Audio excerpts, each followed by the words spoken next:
على أشرف الأنبياء والمرسلين وعلى آله وصحبه أجمعين. سبحانك لا علم لنا إلا ما علمتنا إنك أنت العليم الحكيم. رب اشرح لي صدري ويسر لي أمري واحلل عقدة من لساني يفقهوا قولي. أما بعد. الحمد لله على نعمة الإسلام، الحمد لله على نعمة الإيمان وكفى بها من نعمة. Alhamdulillah, segala puji bagi Allah Subhanahu wa Ta'ala. Pagi ini kita dapat jatah untuk baca La ilaha illallah dengan bacaan yang luar biasa banyak. Yang kita baca ini ketoknya sak lembar tapi sak jam. Jadi sampai setengah 10. Jadi ini adalah zikir yang biasa dibaca di bulan Dzulhijjah. Utamanya diamalkan sama para penduduk Hadramut, orang-orang Hadramut, orang-orang Yaman senang setiap kali masuk bulan Dzulhijjah karena bulan ini adalah bulannya haji, maka mereka nyambungkan dirinya dengan sholawat serta zikir-zikir yang semacam ini untuk lebih memotivasi diri di dalam penghadiran oleh ibadah. Kalau orang-orang yang istilahnya tidak takdir tahun itu untuk melaksanakan ibadah haji, tapi hatinya tetap terpaut dengan mereka-mereka yang melaksanakan ibadah haji. Dan di sini maknanya luar biasa banyak. Ini Rasulullah SAW pernah ketika salah seorang istrinya itu berzikir mulai dari subuh sampai pagi hari isyraq itu, Rasulullah masuk ke rumah istri beliau dan beliau tetap dalam keadaan mendapati istrinya itu lagi zikiran, lagi berzikir. Katanya Nabi Muhammad, kamu mau gak kalau zikir yang kamu baca ini tadi dilipatkan pahalanya oleh Allah Ta'ala berkali-kali lipat? Kata istri tersebut, kalau nggak salah Sayyidah Sofiyah, Sayyidah Sofiyah, bagaimana caranya ya Rasul? Maka Rasulullah mengatakan, tambahi di setiap zikirmu itu dengan kalimat adada khalqi wa ridha nafsi wa zinata arsy wa midada kalimati. Jadi ini yang biasanya kalau kita baca zikir yang lain mesti di akhir ada kalimat tersebut, adada khalqi wa ridha nafsi wa zinata arsy wa midada kalimati. Maksudnya apa? Maksudnya apa? Jadi misalkan kita baca La ilaha illallah, La ilaha illallah, lafaz La ilaha illallah ini sekali berarti pahalanya kan pahala satu La ilaha illallah. Tapi ketika kita mengucapkan adada khalqi, ya Allah sebanyak makhlukmu, wazinata arsy, seberat timbanganmu, wa midada kalimati, sebanyak kalimat-kalimat yang menjadi bukti kekuasaanmu. Akhirnya apa? Kalimat la ilaha illallah satu ini jadi berlipat-lipat ganda karena kita mintanya pahala dari Allah. Ya Allah sebanyak makhlukmu ya Allah. Makhluknya Allah Ta'ala ini sak berapa kira-kira? Ada yang di laut, ada yang di darat, ada yang di langit, ada yang di bumi, ada yang kecil-kecil, ada yang besar-besar, ada yang nampak, ada yang enggak nampak, Bahkan sampai bakteri-bakteri kecil yang enggak kelihatan, itu semuanya adalah makhluknya Allah. Jadi ketika kita mengucapkan La ilaha illallah adada khalqi, ya Allah saya minta La ilaha illallah ini jenengan kasih pahala sebanyak makhlukmu yang ada.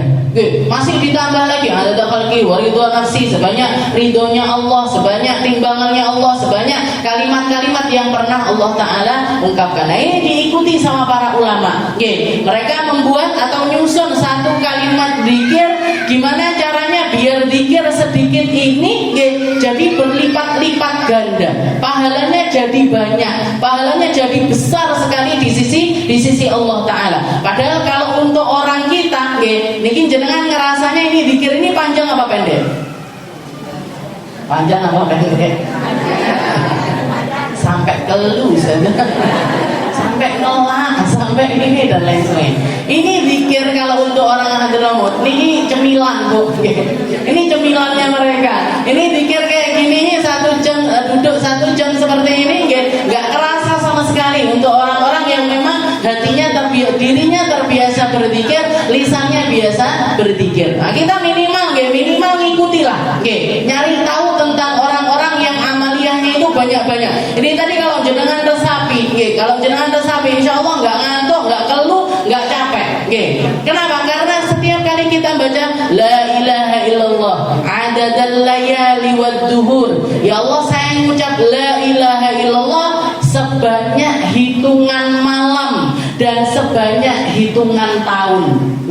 Bukan cuma hitungan malam di tahun-tahun kita, di dalam kehidupan kita, tapi malam yang pernah ada mulai zamannya Nabi Adam sampai nanti akhir zaman. Jangan bayangkan kalau kita minta, ya Allah pahalanya sebanyak malam-malam dan sebanyak tahun-tahun. Setelah itu la ilaha illallah adadal ayyami wasyuhur. Ya Allah la ilaha illallah sebanyak hari-hari dan juga bulan-bulan yang pernah ada di alam semesta ini.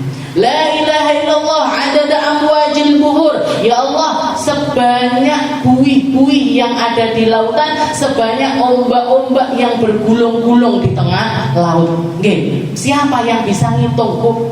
Lek menungso ndak mungkin bisa ngitung, tapi lek malaikatnya Allah Ta'ala mampu ngitung.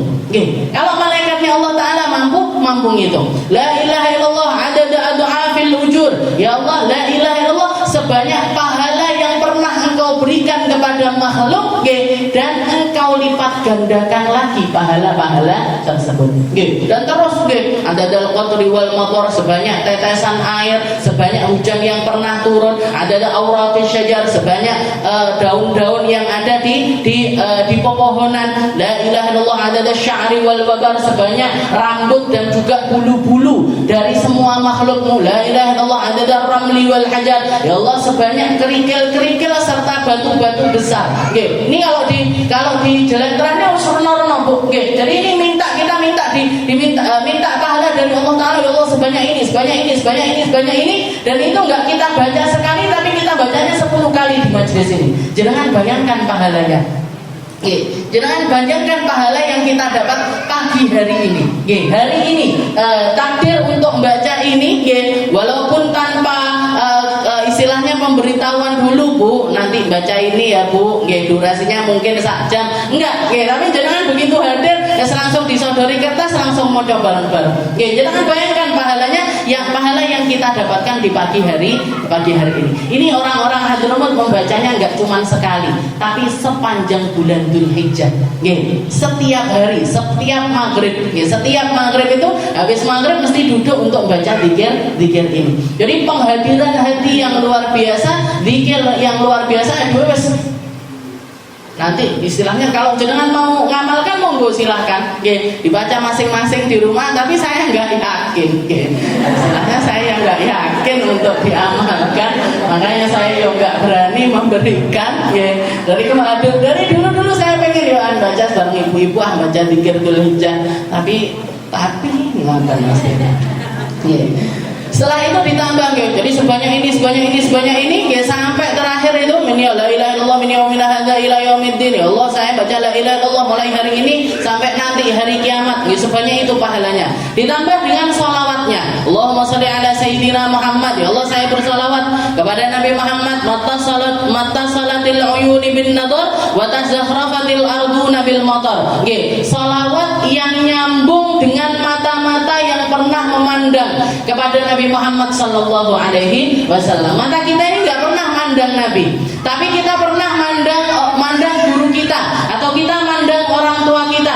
Kita mandang guru kita mandang gurunya lagi mandang gurunya lagi, terus sampai kepada Nabi Muhammad sallallahu alaihi wasallam. Sebagaimana mata-mata kita ini kita sambungkan kepada mereka-mereka ahli zikir, ahli sujud, ahli sholat, ahli puasa, ahli sedekah, yang semua amaliyah itu nyambung sama Nabi Muhammad. Salawat saya juga saya sambungkan kepada Nabi. Wa tazakhrafatil arduna bil matar. Dan juga satu salawat yang dengan salawat itu Allah Ta'ala memperindah. Salawat ini setara dengan cara Allah Ta'ala mengindahkan bumi ini dengan adanya air hujan. Kalau bumi punya air hujan, orang Islam punya salawat.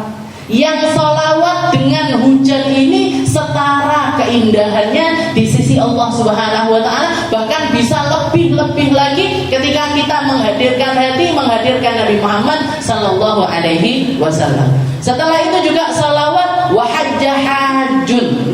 Ini yang datangkan atau menghadirkan mereka-mereka yang sedang berhaji. Salawat yang juga menjadi amaliyahnya para mereka-mereka yang sedang berhaji. Wa'tamar, mereka-mereka yang umroh. Walabba, yang baca talbiyah labbaik Allahumma labbaik. Wahalak, yang melakukan tahallul. Ketika selesai umroh atau haji mesti ditandai dengan motong rambut atau yang kita namakan dengan tahallul. Wahalak, wanahar, juga nyembelih hewan korban. Entah itu karena mereka melaksanakan haji, setelah itu berkorban karena damnya mereka ketika hajinya haji tamattu ataupun juga kirah, ataupun juga mereka-mereka yang melakukan korban di hari raya Idul Adha.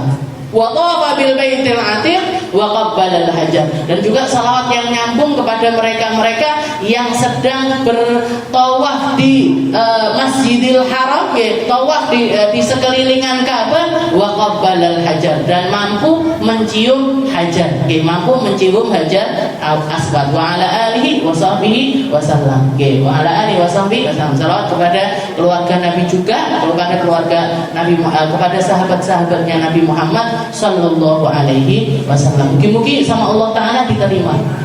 Mugi-mugi sama Allah Ta'ala ditambahkan terus pahalanya. Mugi-mugi sama Allah Ta'ala dikasih tambahan-tambahan rezeki untuk mampu mengamalkan zikir-zikir yang semacam ini, tambah banyak, tambah beraneka macam, tambah bisa meresapi setiap makna dari lafaz-lafaz zikir-zikir tersebut. Jadi kalau yang pengen mengamalkan, monggo saya ijazahkan, ajastukum hadhil adzkar, saya ijazahkan kepada jenengan semuanya zikir bulan Dzulhijjah ini. Kalau diijazahi jawabannya qabiltul ijazah, saya terima ijazah tersebut. Nama nenek piye Ustazah? Nah, itu. Kalau dibaca bareng-bareng monggo, enggak apa-apa dibaca bareng-bareng. Kita lanjutkan pembahasan kita di dalam kitab Sulamut Taufik.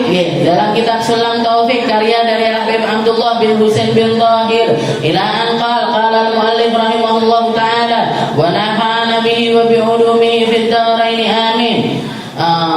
Wal ikhlas wa huwa al-amalu lillahi wahdah, wan nadmu 'ala al-ma'asi wat tawakkul 'ala Allah wal muraqabah lillah war ridha 'anillah.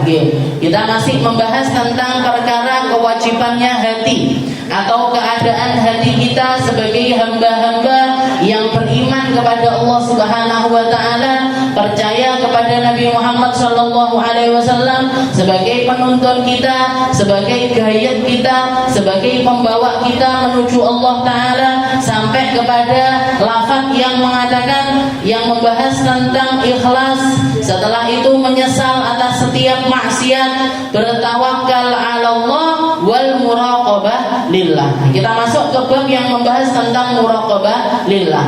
Setelah kemarin kita bahas tentang tawakal. Jadi tawakal atau bersandar diri, berpasrah diri kepada Allah Subhanahu wa taala itu adalah sesuatu yang harus ada dan harus selalu kita usahakan.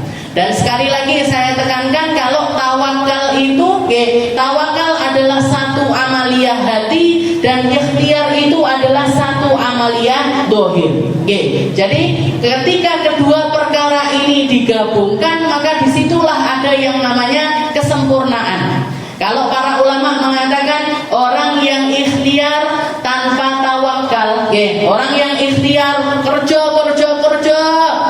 tanpa nyandarkan diri, tanpa percaya kalau rezeki itu dari Allah Ta'ala, tanpa memasrahkan diri kepada Allah Ta'ala, maka mereka masuk di dalam golongannya orang yang sombong. Jadi ikhtiar tanpa tawakal fahuwal kibir, itu adalah sebuah bentuk kesombongan. Begitu sebaliknya, kalau ada orang tawakal tanpa ikhtiar, maka itu namanya suatu kebohongan.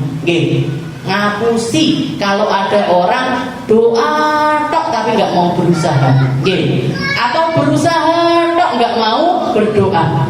Orang yang berusaha tanpa berdoa, maka berarti dia adalah orang yang sombong. Orang yang berdoa tanpa berusaha, itu namanya bohong. Itu namanya bohong. Ya Allah pengen budal umroh, ya Allah pengen budal kaji, pengen tak tapi yo ndak daftar, yo ndak nyelengi, yo nggak nggak naruh satu tempat khusus untuk kita mengusahakan perjalanan tersebut. Pokoknya mek yo ngono ya Allah melek, modal kok melek ya Allah. Nggih, tapi duitnya bakal bikin tuku bakso, bakal bikin tuku pentol, bakal bikin tuku. Jadi itu uang-uang yang kayak gitu-gitu itu Bu, jangan caranya kayak pentol gak sido umroh, bakso gak sido haji, itu insya Allah budal haji dengan, pasti berangkat. Saya yakin berapa banyak orang yang kita temukan setiap tahun kalau sudah musim haji kayak gini, mesti ada aja berita yang mengatakan tukang ini berangkat haji, dia nabung setiap harinya sekian. Tukang tambal ban bisa haji, pemulung bisa haji, orang yang nggak punya pekerjaan, istilahnya yang pekerjaan yang besar-besar, dia pekerjaan kecil-kecil, mengumpulkan sampah ini, tapi bisa dipanggil sama Allah Ta'ala untuk berangkat haji. Kenapa? Karena dia mengusahakan hal tersebut, dan ikhtiar ini adalah sunnatullah. Ini adalah satu caranya Allah Ta'ala untuk memperlihatkan kepada manusia dan sebagai bentuk syukurnya manusia di dalam mensyukuri apapun yang telah Allah Ta'ala karuniakan kepadanya. Kalau kita berpikir, kalau kita mau mikir, Rasulullah SAW itu kenapa sih harus capek-capek di dalam mendakwahkan agama Islam sampai sebegitunya, sampai hartanya habis, istrinya dikorbankan, anak-anaknya dikorbankan, masa nikmatnya dikorbankan, istilahnya hal-hal yang harusnya ada di dalam keluarga, tapi sekeluarga ini semuanya menjadi keluarga yang fokus di dalam berdakwah di jalannya Allah Ta'ala, semuanya dihabiskan. Bahkan Sayyidah Khadijah itu sampai meninggal dalam keadaan pakai baju yang di bajunya ini ada lebih dari 20 tambalan. Padahal dulunya beliau adalah seorang perempuan yang paling kaya di negeri Mekah. Bahkan bukan cuma kaya, ngalahkan kekayaannya orang laki-laki sekalipun. 80% saham perdagangan Madinah itu ada di genggamannya Sayyidah Khadijah. Sugih luar biasa Bu, kaya raya luar biasa. Meninggal, baju yang nempel di badannya beliau tambelan sana sini, tambelan sana sini. Berarti apa? Gak ada yang bisa dipakai beli. Gak ada yang sekedar untuk beli baju aja, gak ada. Makan sampai dikatakan karena beliau meninggal di ujung hisaru ahlun nabi, di tahun terakhir Rasulullah sekeluarga ini diboikot sama orang-orang Mekah, dikucilkan, ditaruh di satu syaib, ditaruh di bawah di satu lembah selama 3 tahun. Rasulullah dikurung di tempat tersebut. Gak boleh ada yang melakukan perdagangan sama mereka, gak boleh ada yang nikahkan anaknya dengan keluarganya Nabi, gak boleh ini, gak boleh ini. Jadi akses makanan sulit. Kalau mau bayangkan kayak orang-orang yang ada di Palestina sekarang, dikurung, semua akses gak bisa keluar. Ini orang-orang Palestina selama istilahnya hampir 7 bulan, hampir 7 bulan mereka dikurung semacam itu. Rasulullah 3 tahun, 3 tahun, sampai ketika ditanya sama para sahabat, apa yang jenengan makan ketika di tempat tersebut wahai Rasul? Katanya Rasulullah, apa aja yang ada? Daun-daun, bahkan rumput-rumput kami makan. Dan saat itu Sayyidah Khadijah usianya sudah sepuh sekali. Rasulullah nikah sama Sayyidah Khadijah nikah sama Rasulullah usia 40 tahun. Usia 40 tahun, Rasulullah masih 25 tahun. Usia 40 Rasulullah diangkat jadi nabi, berarti Sayyidah Khadijah usianya sudah 55 tahun. Itu kejadian tersebut hampir sekitar 10 tahun setelah itu. 55 tahun ditambah 10 tahun, 65 tahun, Bu. Umur 65 tahun, yang biasanya orang umur segitu itu sudah mesti istilahnya sing awake linu-linu, yang kesulitan ini, kesulitan itu, nanti ini kalau berdiri ketok kabeh, sing ngene-ngene, 60-an ini, sing nata kok ya dhisik. Lek sing delek gitu, oh berarti 20 30 sih. Niki sing lucu-lucu. Jadi ketahuan, umur itu nggak bisa bohong. Sayyidah Khadijah,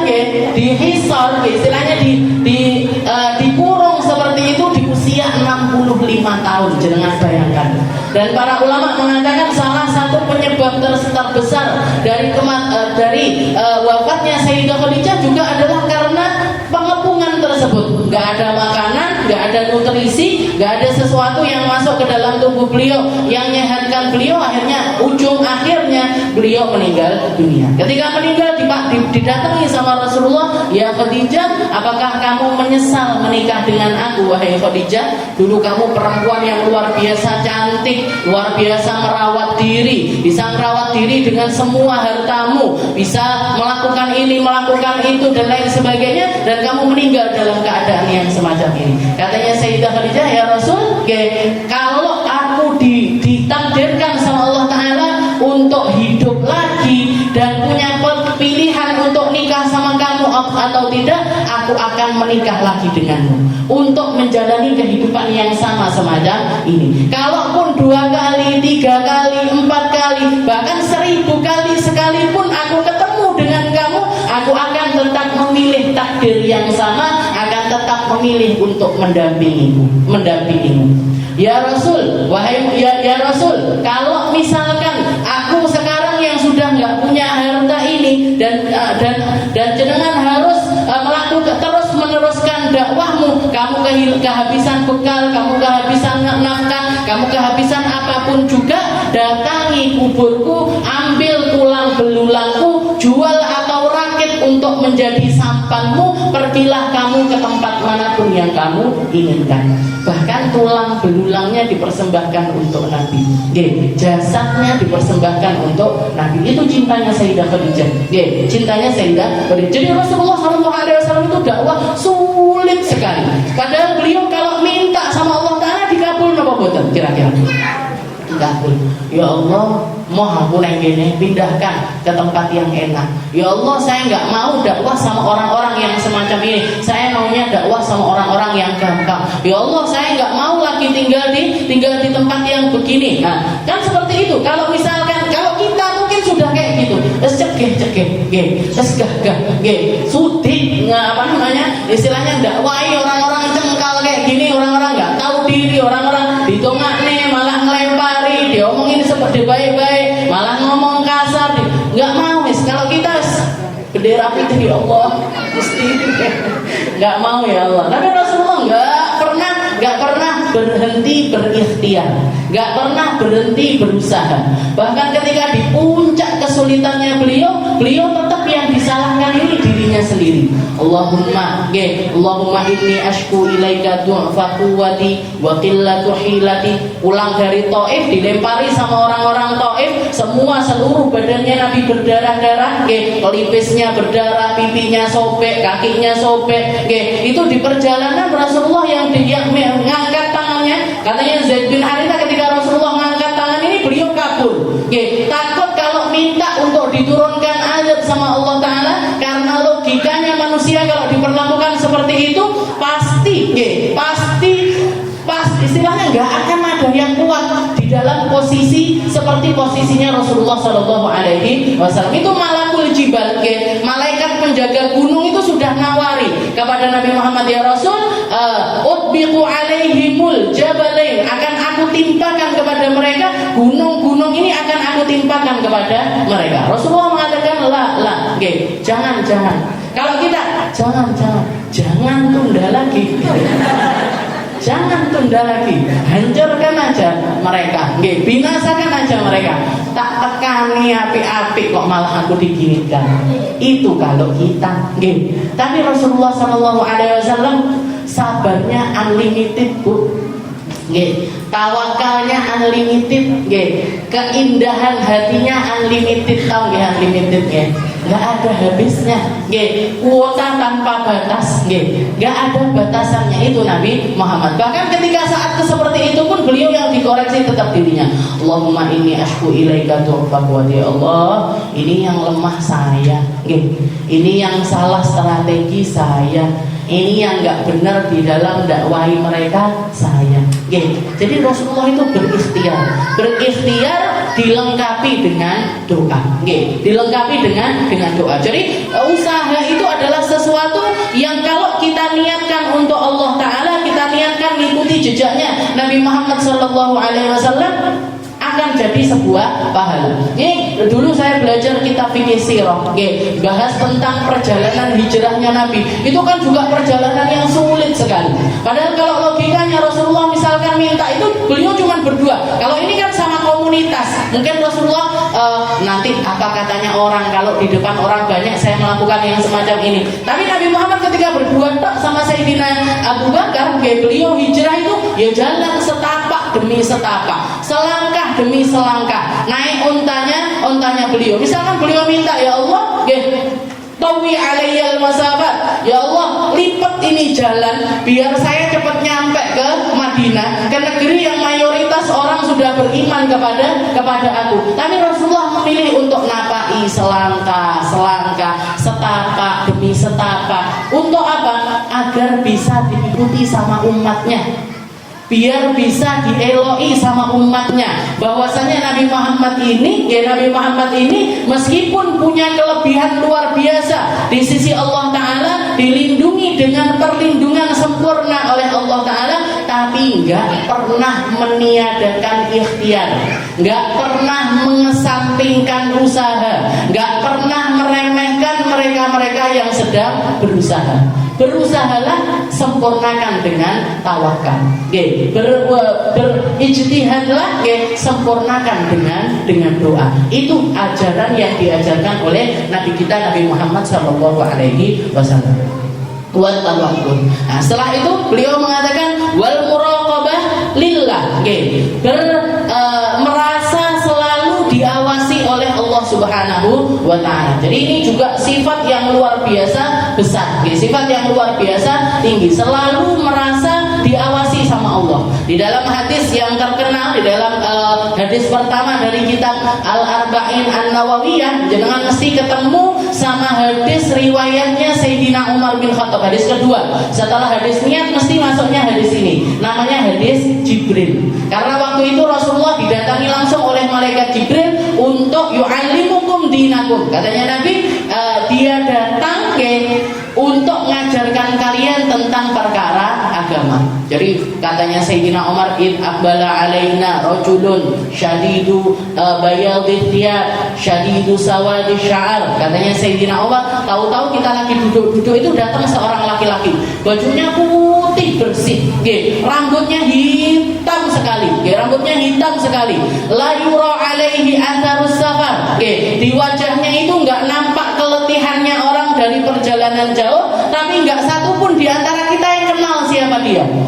Jadi bukan orang dekat, tapi nggak mungkin orang jauh, karena rapi, bajunya putih. Biasanya orang kalau perjalanan jauh, kalau pakai baju putih wis blenduken ndak karu-karuan, rambutnya acak-acakan dan lain sebagainya. Ini tahu-tahu datang duduk di depannya Nabi, sampai antara lututnya dia dengan lututnya Nabi ini pun nempel, saking dekatnya. Saking dekatnya itu antara lututnya dengan lututnya nempel. Dan para ulama mengatakan ini adabnya seorang orang yang mau belajar atau seorang murid kepada gurunya itu harusnya nempelkan lututnya ke lututnya gurunya.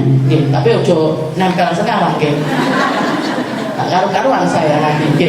Jadi maksudnya itu istilahnya itu nampaknya dohirnya. Tapi maksudnya para ulama itu deketi para ulama, deketi orang-orang yang punya ilmu itu sedekat mungkin, semampu kamu untuk mendekat. Jadi Sayyidina Jibril, malaikat Jibril itu datang kepada Nabi, lututnya ditempelkan ke lututnya Nabi. Setelah itu langsung nanya kepada Nabi Muhammad, pakai kalimat ya Muhammad. Padahal para sahabat ini semuanya manggil Nabi ya ayyuhan Nabi. ya ayyuhar rasul. Nah, manggilnya nabi, rasul. Ini manggilnya jangkar istilahnya lek wong ijik wong dewi. Nah, manggilnya ya Muhammad, akhbirni anil Islam. Wahai Muhammad, kasih tahu aku tentang apa itu Islam. Dijelaskan sama Nabi, antasyhadu an la ilaha illallah wa anna Muhammadar Rasulullah, tuqimus shalah, tu'tiyaz zakat. Oh, kamu syahadat, salat, zakat, puasa, haji kalau yang mampu. Selesai katanya malaikat Jibril mengatakan sodaqah, benar. Ini para sahabat belum sadar ini siapa yang datang. Akhbirni anil iman, kabarkan kepadaku apa itu iman. Antuk minabillah, malaikati wa kutubi wa rusuli. Beriman kepada Allah, beriman kepada kitab, beriman kepada malaikat, beriman kepada qada dan qadar, khairihi wa syarrihi minallah, yang baik yang buruk semuanya dari Allah, beriman kepada hari akhirat. Sodaqah, benar. Yang ketiga, malaikat Jibril nanya, ya Muhammad, akhbirni anil ihsan, kabarkan kepadaku tentang apa itu makna ihsan. Iman, Islam, iman, ihsan. Jadi ini tingkatan tertinggi. Tingkatan paling tinggi dari derajatnya orang Islam. Orang pertama itu orang Islam. Semua amaliyah 5 ini dilakukan dengan baik secara zahiriyah, ya masuknya di dalam kategori Islam. Kalau disempurnakan dengan iman, saya sholat karena Allah, saya puasa karena iman saya kepada Allah, iman sama malaikat, iman. Maka naik lagi jadi orang yang iman. Setelah orang iman naik lagi, namanya orang ihsan. Innallaha yuhibbul muhsinin. Allah Ta'ala itu senang sama orang-orang yang baik. Apa maksudnya muhsinin? Apa maksudnya ihsan? Katanya Nabi Muhammad, anta'budallah ka'annaka tarahu wa illam takun tarahu fa innahu yarak. Beribadahlah kamu kepada Allah Ta'ala seakan-akan kamu melihat Allah. Kalau nggak mampu kamu melihat Allah, ketahuilah bahwasanya Allah Ta'ala itu melihatmu. Kalau kita nggak mampu melihat Allah Ta'ala secara ainul yakin, pakai mata batin secara yakin, maka yakinilah bahwasanya Allah Ta'ala ini selalu memandang kita, selalu bersama kita, selalu memperhatikan kita. Ini yang namanya al-muraqabah lillah, selalu merasa diawasi oleh Allah Subhanahu wa Ta'ala. Dan ini efeknya luar biasa. Orang kalau mampu selalu menghadirkan Allah Ta'ala di setiap lini kehidupannya, di setiap hal-hal yang dia lakoni, akan banyak hal yang berubah dari dirinya. Karena ngapa-ngapain seakan-akan dilihat. Jadi mau maksiat nggak bisa. Bukan nggak bisa, nggak mampu untuk bermaksiat. Saya dilihat sama Allah, masa saya maksiat? Saya dilihat sama Allah Ta'ala, masa saya melakukan yang semacam ini? Saya didengar sama Allah Ta'ala, masa saya ngomong yang semacam ini? Saya diperhatikan sama Allah Ta'ala, masa saya jadi orang yang semacam ini? Jadi selalu menghadirkan Allah Ta'ala di setiap hal yang terjadi di dalam kehidupan kita. Itu namanya maqamul ihsan.